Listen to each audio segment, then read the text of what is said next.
Jean Renard was perplexed by the reports he was reading. While the UHG didn't have nearly the same level of espionage funding as those crazy Americans, they had a very well-established diplomatic service. It was a two-government system that has served them well since making contact with the galactic government. The Americans would punch newly met Xenos in the nose, and the UHG would show up with a tissue and smooth things over. It especially helped when they said that the Americans wouldn't attack people who played nice with the UHG. It wasn't perfect, but it worked well enough. Even if the Xenos mostly used the freemium translators, which only came loaded with English and Russian. A side effect of the space race making Xenos think humans only had two languages. But today his job was becoming increasingly difficult. He had to stop for a moment, setting the files aside, as he hit a button to call in his aides. As they began to assemble in his office, he took a moment to collect his thoughts and straightened his hair. He might be needed to visit some embassies today. But then his aides were assembled and he spoke up. "What is going on today? I've never seen so many communiques from Xenos we've never heard of before. It sounds like the Americans are starting another turf war, but I can't find where. Not to mention they normally make it clear they aren't the same government as the rest of us." "Monsieur, I have been getting an urgent communique from some new species we are unfamiliar with. They say our alliance with their lifelong enemies makes us enemies of the galactic government as a whole." "What? Who are the species in question? I haven't been informed of any alliances." His aides all shifted a little, as they clearly didn't have the answers their chief diplomat needed. No, this has to be some sort of misunderstanding. This sector that has been a flame of chaos these past few days isn't even within our scheduled diplomatic services. There shouldn't be any humans out there at all." "What if the Americans are lying to us about their military movements?" an aide ventured. "To what end? If they detected a grave threat to humanity, they'd be attacking with everything they've got right now. And clearly they aren't aware they're in a war. If anyone would know, it's the Americans." Maybe it is just a lone human?" Jean looked skeptical for a moment at his aides. "You mean to tell me that a single lone human could cause so much trouble? From what I'm told, someone has hospitalized a Galactic Special Forces team, killed members of the Galactic Secret Service, and aligned us with a species that isn't on the Galactic Registry. How could one person possibly do all this?" As he huffed, another aide came rushing in. "Monsieur, the Americans sent us a file from their intelligence services. They think they know who's causing the trouble." "Who? Who is it? Terrorists? Religious fanatics?" "Worse, they say this is the work of an American named Billy Bob Space Trucker."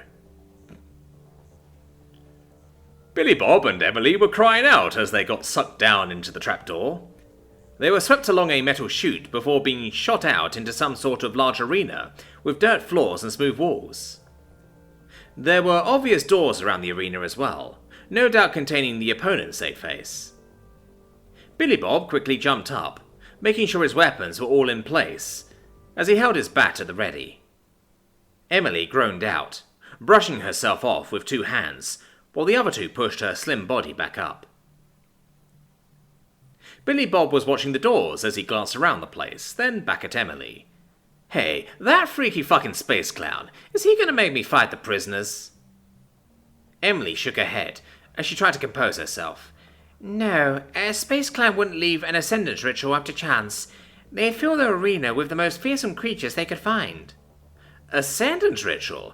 Are we dealing with some kind of fucked up space magic here?" "Magic?" "Never mind. I'm gonna stop the ritual anyway. Not like it matters." He was on edge as he could feel his adrenaline starting to pump through his body. The fights he'd been in the last few days had been quick, dirty little affairs, but this sounded like something that was going to really test his limits. Good thing Billy Bob had been in plenty of fights before. He kept his guns holstered for now. That space clown wouldn't start with his best. He'd wear Billy Bob down. Then he grimaced and clutched at his head as a horrid combination of that awful laughter and a bad PA system filled the arena with noise. "You shall be the most excellent sacrifice. Weird-ass space clown god loves feasting upon new species. And such a feisty one you are. I hope you're not too hard on my pet's digestion. The PA echoes that awful laughter as it cut off, and Billy Bob hunched down as a far gate opened up. But then he blinked and relaxed a bit in confusion. Headless Ewoks? The creatures in front of him looked indeed like headless Ewoks. They had large black eyes on their shoulders. Creepy, but harmless. The fuck does he think these will do to me? He glanced over at Emily, who had taken flight, which she had totally forgotten she could do. Those long wings and the gossamer threads between her arms moving quickly to keep her in the air. Billy Bob, those are vicious carnivores. They can take down huge pack animals in minutes. Get the fuck out of town. He looked back and then saw one of them open what he thought was the torso. It was filled with a black void, filled with rows of sharp teeth. Jesus, tap dancing Christ! Space teddy piranhas! He gulped and then thought it was over for a moment. Wait, but they're still tiny. The little teeth-filled critters seemed to sniff at the air, and then started to froth at the mouth, which was rather horrifying, as their mouths were where he felt their chest should be. Oh, really? That's not good, he said to himself, as he gripped his bat tighter. Looking at the pack of critters, he counted about a dozen. One of them near the front seemed to be a brace sort, and rushed towards Billy Bob. They were quick, but not as fast as he had feared. It seemed like growing up on a high-gravity planet really had advantages. When it leaped up at him, he could see a murderous red glow in those otherwise black eyes, but he wasn't having any of that. He swung his Louisville True, and with a resounding crunch, the creature went flying back, limp and lifeless. That's at least a double, he cried out with a laugh. But then the rest of the pack began to charge. Cursing, he began to back up, relying on the fact they were animals and not intelligent. They started to leap up at him, seeming to go for his neck and face with those grubby hands. He could only imagine the carnage if they latched on and started to chew. But he wasn't going to let that happen. As they jumped, he would swing, bashing them right back down. His adrenaline was really flowing after his fourth line drive, and as another decided to try and latch onto his leg, he was quick enough to simply stomp down on it with his steel-toed boot. He had to shudder, though, as he felt it crunch and sort of pop beneath his foot. Oh, fuck, that was gross. He now had some purple stains on his boots, as the second half of the pack backed up. Only 6 left as they began to try and fan out, likely wanting to rush him all at once. But again, Billy Bob wasn't a pack animal. He could think. So instead of letting them get into position, he ran forward, bringing the bat down on another of those creepy space teddy piranhas. Whack-a-mole! He cried out as he did it. By now, more than half their little pack was dead, and the rest seemed to have it. They were animals, after all. They began to turn and scurry back towards the door they'd come from, but Billy Bob wasn't entirely done. He chased after them, smashing another with his bat as the door started to close. Seeing his chance, he caught up with the closest little biter and gave it a boot, watching the thing squeal and go flying between the closing doors as he held up his hands straight in the air. Upright! Emily slowed the flapping of her wings and arms as she glided down to the ground. That was impressive. I've never seen anyone just stomp on those before. Their celebration was cut short as another large door began to open. This one ran all the way to the ceiling of the arena as they heard a growl and the shifting of something big. As he watched as what could best be described as a green space ogre began to stomp out of the opening. It was humanoid and about 20 feet tall. It had a rippling gut, but green scales like a lizard, and an extra arm coming out of the chest. Each of the hands ended in 3 sharp-looking claws, and it had a fat tail that slapped at the ground. But Billy Bob was laughing as he pointed to the creature's face. Fucker looks like a pug. A derpy fucking pug! He laughed again, while looking at those bulging eyes and deep underbite, a pink tongue hanging out over his lips. I'll call it a poger, he said, before it unleashed an angry scream. Yeah, should be easy. Billy Bob, that's from a super heavy gravity planet like yours. He looked back at Emily, and then at the pogo who stomped on the ground enough to make the place shake. Dropping his bat, Billy Bob pulled out both his Bowie knives and began to run towards the pogo. It screeched out and swung at him with a massive arm, but he rolled under it, moving between the creature's legs. It seemed surprised and tried to step back to better attack Billy Bob once more, but he was bust, stabbing along the area he figured had to be the Achilles tendon, cutting and hacking as best he could. The creature cried out in pain as it leaked green blood, staggering to try and stomp on Billy Bob, who kept moving.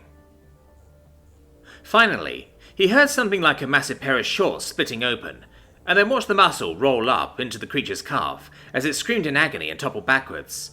"Oh, God, why is fighting creatures so awful? This is nothing like the movies," he winced, not having expected that reaction, despite the fact that he knew what would happen in theory. The creature fell to the ground, thrashing and crying in pain as he stood at his feet, unsure what to do now. In the stories, the knight would gloriously slay the dragon, but Billy Bob felt bad. "I don't like fighting creatures. Soldiers are way easier to kill and rationalize in my head," he said, as he looked back at Emily. But with his attention shifted, he missed the thrashing foot of the creature coming at him, and promptly got kicked. He went flying, hitting the dirt and rolling as he groaned in pain himself. But after he slid to a stop, he paused and got to his feet. He was bruised, and breathing made him feel a twinge on his right side that hadn't been there, but he didn't think anything was broken, as he collected the knives he'd dropped while flying through the air. Fuck!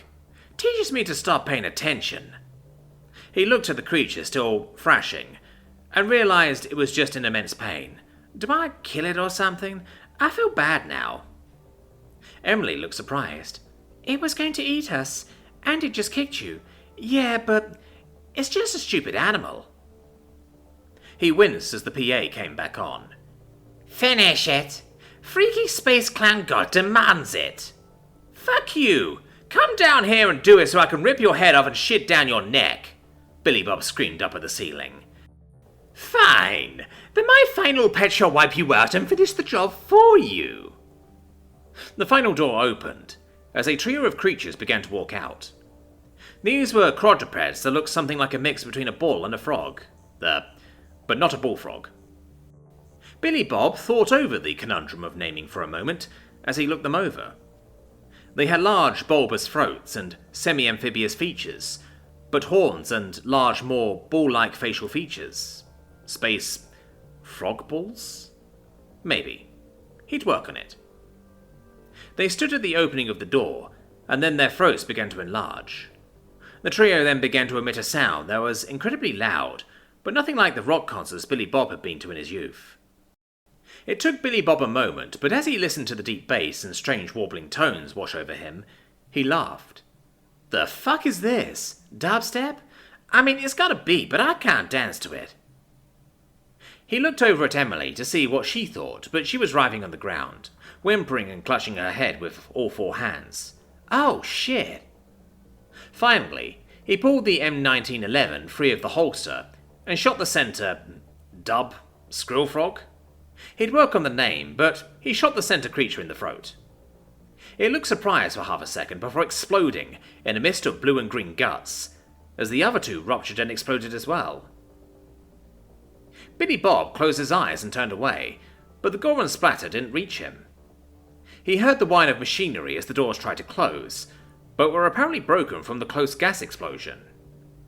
The empty chamber behind them had what he thought looked like another door and a security panel. "Come on, Emily, let's get out of here," he said, as he holstered his gun again and retrieved his bat.